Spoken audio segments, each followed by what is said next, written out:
বন্ধুরা, এটি প্রকৃতপক্ষেই কার বাড়ি আর এটি নির্মাণের পেছনের ইতিহাসটাই বা কি, তাই পরিষ্কার করার চেষ্টা করব আজকের এই ভিডিওতে।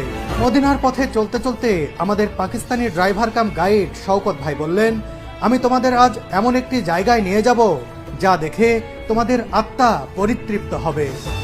অনেকবার অনুরোধ করার পরও তিনি জায়গা সম্পর্কে আগে ভাগে কিছুই বললেন না আমাদের। কিছু দূর এগিয়ে তিনি একটি ভাঙাচোরা পরিত্যক্ত বাড়ির সামনে গাড়ি থামালেন।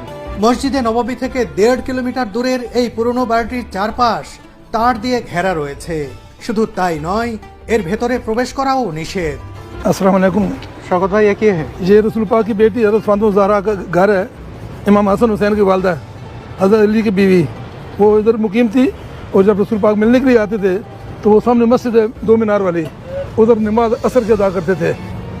ये जो घर है, ये पुराना घर है रसूल पाक की बेटी फातिमा बिन्त रसूल का। নবীজির কন্যা হযরত ফাতেমা রাদিয়াল্লাহু তাআলা আনহার বাড়ির সামনে দাঁড়িয়ে রয়েছি। এটা ভাবতেই গা শিউরে উঠছে। নিজের চোখেই যেন বিশ্বাস করতে পারছি না।